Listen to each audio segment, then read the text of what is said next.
अगस्त साल 2010। यहाँ तक ऑथर ग्रेंट एक ऐसी लाइफ जी रहे थे जो आप कह सकते हैं ऑलमोस्ट 80% इंडिया के लोग जीते हैं। उन्होंने अपनी स्टडी कंप्लीट की और ग्रेजुएट होने के बाद एक कंपनी के अंदर जॉब पर लग गए। वो जॉब वो कंटिन्यूसली 3 सालों से कर रहे थे, बट बावजूद इस सब के वो अपने मंथली एक्सपेंसेस बहुत मुश्किल से ही कर पा रहे थे। तकरीबन 8 से 10 घंटे काम करने के बाद भी ऑथर को वो आउटपुट ही नहीं मिल पा रहा था जो उन्हें चाहिए, और इस फाइनेंशियल प्रॉब्लम की वजह से वो फ्रस्ट्रेशन में आ चुके थे। और ये सब चीज और बुरी तब बन जाती है जब सिर्फ 24 साल की एज में ही उनके हाथों से वो जॉब भी चली गई। फिर इसके बाद ऑथर को मजबूरन अपने पेरेंट्स के साथ रहना पड़ा। अब वैसे तो हम इंडियंस अपने पेरेंट्स के साथ ही रहते हैं, बट अमेरिका जैसी कंट्री में ये चीज थोड़ी ऑकवर्ड हो जाती है, क्योंकि वहाँ का कल्चर यहाँ से थोड़ा अलग तरीके से चलता है। वहाँ बच्चा अगर खुद कमाने लायक हो जाता है तो उसको खुद ही कमाना पड़ता है, बिल्कुल अकेले। पर ऑथर के साथ यहाँ कुछ डिफरेंट ही हो रहा था। उनको ना चाहते हुए भी अपने पेरेंट्स के साथ रहना पड़ रहा था, बट शर्मिंदगी झेलने के बाद भी वो मजबूर थे और कुछ नहीं कर पा रहे थे। यहाँ तक कि उनके बैंक में सेविंग्स के नाम पर सिर्फ $2 बचे थे। इससे शर्मनाक उनके लिए और क्या होता। यही रीजन था कि अकेले सरवाइव करने की वो सोच भी नहीं सकते थे। बट एक दिन जब उनके मॉम डैड ने इनडायरेक्टली उनसे ये कह दिया, ग्रैंट आखिर कब तक तुम हमारे सहारे जीते रहोगे, अब तो कुछ करो, तो ये बात ऑथर को बहुत बुरी तरह चुभ गई। उन्होंने तभी से डिसाइड कर लिया कि बस अब बहुत हो गया, मैं 30 की एज से पहले ही अब फाइनेंशियली फ्री बन के दिखाऊंगा, भले ही इसके लिए मुझे कितनी ही मेहनत क्यों ना करनी पड़ जाए। फिर उन्होंने खुद को फाइनेंशियली फ्री करने के लिए ट्रेन करना शुरू कर दिया। उन्होंने फाइनेंस से रिलेटेड बहुत सारी बुक्स पढ़ी और जो जो उन्होंने उन बुक्स से सीखा उन सभी को मिलाकर उनको इम्प्लीमेंट करने लगे। सबसे पहले उन्होंने जैसे तैसे करके एक फुल टाइम जॉब पकड़ी और इसी के साथ उन्होंने साइड हसल में 2 बिजनेसेस भी स्टार्ट किए। शुरुआत में उनको ये सब मैनेज करना बहुत चैलेंजिंग लग रहा था, जो कि ऑब्वियसली किसी को भी लग सकता है, क्योंकि 3 अलग अलग कामों को मैनेज कर पाना कोई आसान काम नहीं था। बट इन सभी प्रॉब्लम्स को झेल जाने के बाद जैसे तैसे करके वो फाइनली 30 की एज तक फाइनेंशियली फ्री बन ही गए। अब उनके पास सेविंग्स के नाम पर $1 मिलियन थे, पर अगेन उनके लिए ये सब कर पाना बिल्कुल आसान नहीं था। इसीलिए ऑथर ने अपने एक्सपीरियंस पर एक बुक लिखी जिसमें उन्होंने ये बताया कि आखिर कैसे उन्होंने 30 की एज तक आकर फाइनेंशियली फ्रीडम अचीव की, क्या क्या प्रॉब्लम्स उनको झेलनी पड़ी और किन किन सिचुएशन से उनको होकर गुजरना पड़ा, ये सभी बातें। और आज की इस वीडियो में मैं आपको इसी बुक में से कुछ ऐसे जरूरी पॉइंट शेयर करूंगा और बताऊंगा कि आप कैसे इन सब बातों को इम्प्लीमेंट करके अपनी लाइफ में फाइनेंशियली फ्री बन सकते हो। So let's begin। ग्रैंट कहते हैं कि फाइनेंशियली फ्री होने के लिए लोगों को 7 अलग अलग स्टेजेस से होकर गुजरना पड़ता है, जिसमें से पहली स्टेज है क्लियरिटी, जिसमें आप अभी की सिचुएशन के अकॉर्डिंग ये पता करते हो कि अभी आपकी फाइनेंशियल कंडीशन कैसी है और फाइनेंशियली इंडिपेंडेंट होने के लिए आपको कहां तक पहुंचना है। दूसरी स्टेज है सेल्फ एफिशिएंसी की। नाउ ये स्टेज तब आती है जब आप अपनी मंथली इनकम से बिना किसी प्रॉब्लम के अपने खर्चे को मैनेज कर पाते हो। तीसरी स्टेज को ऑथर कहते हैं सेल्फ ब्रीदिंग रूम। ये वो स्टेज है जहां पर अब आप पूरी तरह से अपनी सैलरी पर डिपेंड नहीं हो, मतलब 1-2 हफ्ते अगर आपकी सैलरी लेट भी हो जाती है तो आप मैनेज कर सकते हो। फोर्थ स्टेज है स्टेबिलिटी, जब आपके पास इतनी सेविंग्स हो जाती है कि आप 6 महीने तक बिना कुछ काम किए सरवाइव कर सकते हो, तब ये स्टेज आती है। पांचवी स्टेज है फ्लेक्सिबिलिटी।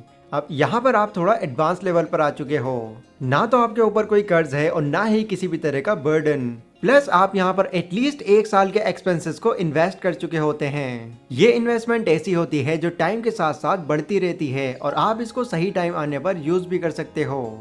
सिक्स्थ स्टेज है फाइनेंशियल इंडिपेंडेंस। ये वो स्टेज है जहां पहुंचकर कोई भी इंसान एक अच्छी लाइफ जी सकता है और हर वो चीज कर सकता है जो वो करना चाहता है। मतलब इसमें आपको ये ऑप्शन मिल जाता है कि आप बिना काम किए अपनी इन्वेस्टमेंट से ही अपने खर्चे मैनेज कर सकते हो। और फाइनली 7th स्टेज है अबंडेंस ऑफ मनी। यहाँ पर आकर आप इतने वेल्दी हो जाते हो कि आपको पैसे कमाने के बारे में फिर कभी सोचना भी ना पड़े और आपकी आने वाली जनरेशन भी एक अच्छी लाइफ जी पाए। बट मेन क्वेश्चन यहाँ पर यही है कि आखिर हम कैसे step by step in stages को पार कर सकते हैं। तो इसके लिए अब मैं आपके सामने कुछ ऐसे पॉइंट्स बताने वाला हूँ जो स्टेप बाय स्टेप ही आपकी हेल्प करेंगे इन स्टेजेस को पार करने में और कम टाइम में फाइनेंशियली फ्री बनने में। और हाँ, एक जरूरी बात, हो सकता है कि इसमें आपको थोड़ा सा माइंड लगाना पड़ जाए, इसलिए पेशेंस रख के पूरे फोकस के साथ एक एक बात को ध्यान से समझना, क्योंकि हो सकता है कि यहाँ से आपको कुछ नया रास्ता मिल जाए। ओके, तो पहला पॉइंट है decide how much money you need. Author जब 30 साल के हुए थे तो उस वक्त वो अपनी मेहनत से लगभग $1 मिलियन तो कमा ही चुके थे, जो उनकी नजरों में भी एक बहुत बड़ा अमाउंट था। पर स्टिल ये इतना बड़ा भी नहीं था कि वो सिर्फ इन्हीं पैसों से ही अपनी पूरी जिंदगी काट दें। तो फिर उन्होंने ये डिसाइड किया कि वो अपने इन पैसों को स्टॉक्स में इन्वेस्ट करेंगे, जहां पर उनको इतने सारे पैसों पर अच्छी खासी रिटर्न्स मिल सकती हैं, जो कि उन्होंने ये सोचने के अगले दिन ही कर दिए। अब यहाँ पर उनको उनके $1 मिलियन पर लगभग 8% का इंटरेस्ट मिल रहा था। मतलब उनके $1 मिलियन उनको लगभग $80,000 का प्रॉफिट करवा रहे थे एनुअली, जो कि उनकी मर्जी मुताबिक लाइफ जीने के लिए काफी था। पर ग्रांट ने जितना उनको जरूरत थी सिर्फ उतना ही पैसा खर्च किया। उनके हिसाब से उस प्रॉफिट का 4% ही उनके लिए इनफ था, यानी कि सिर्फ $40,000, और बाकी बचा पैसा वो फिर से इन्वेस्ट करते रहे, जिससे ये हुआ कि ग्रांट के $1 मिलियन के साथ साथ उनका ये दोबारा से इन्वेस्ट किया हुआ प्रॉफिट भी उनको और प्रॉफिट बनाकर दे रहा था, जिससे ही वो बिना कुछ किए कंटिन्यूअसली अपनी वेल्थ को इंक्रीज करते चले गए।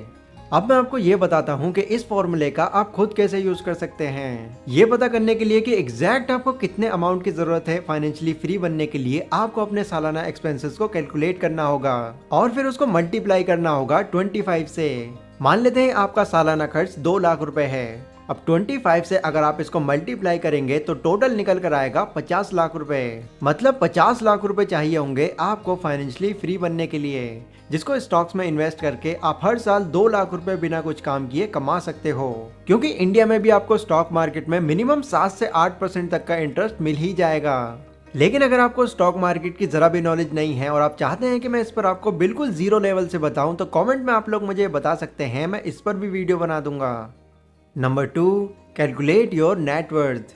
ऑथर कहते हैं कि जितना जरूरी पैसा कमाना होता है उतना ही जरूरी अपनी नेटवर्थ को कैलकुलेट करना भी होता है। यानी कि आपकी करंट फाइनेंशियल सिचुएशन के हिसाब से आपकी नेटवर्थ कितनी है आपको ये पता होना जरूरी है, क्योंकि ऑब्वियसली हर किसी की सेम नहीं होती। अब अपनी नेटवर्थ को कैलकुलेट करने के लिए आपको ये फॉर्मूला चाहिए होगा, जो है एसेट्स प्लस लाइबिलिटीज। एसेट्स मतलब वो चीजें जो आपकी लाइफ में कुछ वैल्यू ऐड करती हों, यानी कि आपकी प्रॉपर्टी, बैंक बैलेंस, गोल्ड, कोई यूजफुल गैजेट एटसेट्रा।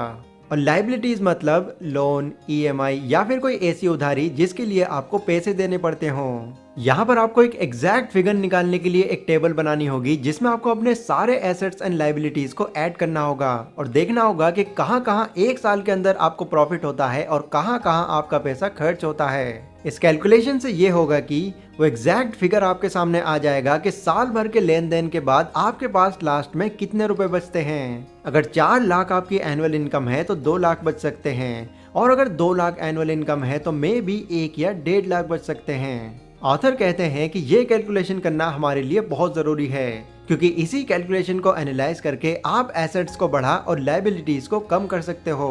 इसीलिए हर महीने आपको ये जरूर कैलकुलेट करनी चाहिए, और इससे आप ये भी जान पाएंगे कि आप अपनी फाइनेंशियल फ्रीडम के कितने पास या फिर दूर हो। Number 3, value your time. Author जब अपनी खराब फाइनेंशियल सिचुएशन से गुजर रहे थे तो उन्होंने उस वक्त एक बात पर गौर किया कि कभी कभी तो वो एक्साइटमेंट में आकर कुछ ऐसी चीजें भी खरीद ले रहे थे जिसमें उनकी 50% सैलरी या इवन कभी कभी तो 80% सैलरी तक चली जाती थी, पर बदकिस्मती से वो इस बात पर ध्यान भी नहीं देते थे। और यही रीजन था कि महीने के आखिर तक आकर उनकी सैलरी पूरी खत्म हो जाती थी और उनके पास कुछ नहीं बचता था। ना ये गलती अब हमसे ना हो जाए, तो इसीलिए ऑथर कहते हैं कि अगर आप कोई ऐसा प्रोडक्ट खरीदते हैं जो आपको पसंद आ जाता है तो उसे खरीदने से पहले आपको ये सोचना चाहिए कि इस प्रोडक्ट के जो प्राइस हैं उतने पैसे अर्न करने में आपको कितने दिन और कितने हफ्ते लग जाएंगे।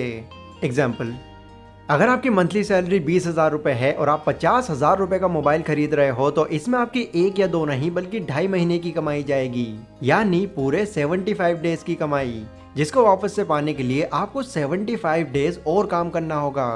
अब मैं इससे ये नहीं कह रहा हूँ कि आपको अपनी पसंद की चीजें नहीं खरीदनी चाहिए, दिल खोलकर आप खरीदिए, बशर्ते वो प्रोडक्ट आपकी सैलरी का 20 या फिर मैक्सिमम 30% लेता हो, क्योंकि फिर वो पैसा कमाने के लिए डबल मेहनत नहीं करनी पड़ेगी और आपका टाइम भी बच जाएगा।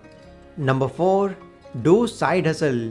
ऑथर की एक फ्रेंड थी जो ग्राफिक डिजाइनिंग का काम करती थी फुल टाइम के लिए, और उसमें उसकी सैलरी $50,000 थी, पर स्टिल इतनी सैलरी होने के बाद भी वो फाइनेंशियली स्ट्रगल कर रही थी, क्योंकि ऑथर की तरह ही वो अपना पैसा मैनेज नहीं कर पाती थी। बट इस सब से वो भी बहुत ज़्यादा परेशान हो चुकी थी। फिर अपने आप को और बिजी रखने के लिए उसने डिसाइड किया कि वो अपनी इस जॉब के साथ साथ एक साइड बिजनेस भी करेगी और यहाँ वहाँ ध्यान न भटकाते हुए अपने खर्चों को कंट्रोल करेगी।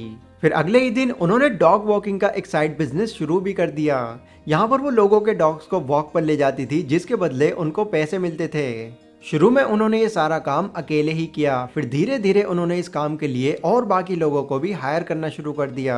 अब ये काम उनका इतना अच्छा चल पड़ा कि उनको यहाँ से इतना पैसा आ रहा था जितना कि वो अपनी जॉब से भी नहीं कमा पा रही थी, और इस चीज से वो काफी ज्यादा खुश भी थी। इसीलिए ऑथर कहते हैं कि अगर आपने ये ठान ही लिया है कि आपको कम एज में फाइनेंशियली फ्री बनना है, तो अपनी करंट जॉब के साथ साथ एक साइड बिजनेस पे एक्स्ट्रा टाइम भी देना शुरू कर दो। ऐसे बहुत सारे एग्जाम्पल्स हैं जिन्होंने कुछ एक्स्ट्रा टाइम निकालकर अपने साइड बिजनेस पर काम किया, बट आज वो साइड बिजनेस उनका साइड बिजनेस नहीं, उनका मेन काम बन चुका है। और इसमें से एक एग्जाम्पल मैं खुद हूँ। Number 5, invest intelligently. अगर आप अपनी कोई जॉब करते हैं और साथ में एक साइड बिजनेस भी करते हैं, तो इस सब से मिलने वाला पैसा आपको फाइनेंशियली स्टेबल बना सकता है, पर फाइनेंशियली फ्री नहीं बना सकता। ऑथर ग्रांट कहते हैं कि फाइनेंशियली फ्री होने का सिर्फ एक ही सीक्रेट है, और वो है इन्वेस्टिंग। इन्वेस्टिंग ही एक ऐसी चीज है जिसकी हेल्प से आप बिना कुछ किए अपने पैसे को ग्रो कर सकते हो। वॉरेन बफेट, जो दुनिया के सबसे अमीर इन्वेस्टर्स में से एक हैं, उनका मानना है, if you don't find a way to make money while you sleep, you will work until you die. यानी जब तक आप कोई ऐसा तरीका नहीं ढूंढ लेते जो कि सोते हुए भी आपके लिए पैसा बनाता रहे, तो जिंदगी भर आप सिर्फ कमाते ही रह जाओगे। इसीलिए ऑथर की भी ये एडवाइस है कि जितनी जल्दी आप अपने अंदर इन्वेस्टिंग की हैबिट डाल लोगे, उतना ही जल्दी आप फाइनेंशियल फ्रीडम अचीव कर पाओगे। अब इन्वेस्टिंग के लिए वो एक रिलायबल सोर्स स्टॉक मार्केट को ही बताते हैं, क्योंकि पैसिव और लेवरेज इनकम से अगर इसको कंपेयर करा जाए तो यही एक ऐसा जरिया है जहां से आपको प्रॉफिट गेन करने के लिए कुछ करने की जरूरत नहीं है। हाँ, ये भी एक सच्चाई है कि स्टॉक मार्केट में 100% गारंटी नहीं है कि आपको उतने ही रिटर्न्स मिलेंगे, पर इसका सॉल्यूशन भी ऑथर हमको बताते हैं, जिसमें वो ये कहते हैं कि इन्वेस्टमेंट सिर्फ एक जगह पर ही नहीं, बल्कि थोड़ी थोड़ी बॉन्ड्स, एफडीज और अदर शेयर्स में भी करो, जिससे आपके लॉस होने के चांसेस और कम हो जाएंगे। ये सभी बातें मैंने आपको ग्रैंड सबेशर की एक बहुत ही अमेजिंग बुक फाइनेंशियल फ्रीडम से बताई हैं, जो कि एक हाईली रिकमेंडेड बुक है उन लोगों के लिए जो कम टाइम में फाइनेंशियल फ्रीडम अचीव करना चाहते हैं। ये वीडियो गाइस अगर आपको थोड़ी भी इन्फॉर्मेटिव लगी हो तो इसको लाइक और शेयर ज़रूर करें, और इसी के साथ कमेंट सेक्शन में आप लोग मुझे बता सकते हैं कि नेक्स्ट वीडियो आप कौन से टॉपिक पर चाहते हैं। पर अभी के लिए बस इतना ही। Stay safe, stay healthy, take care.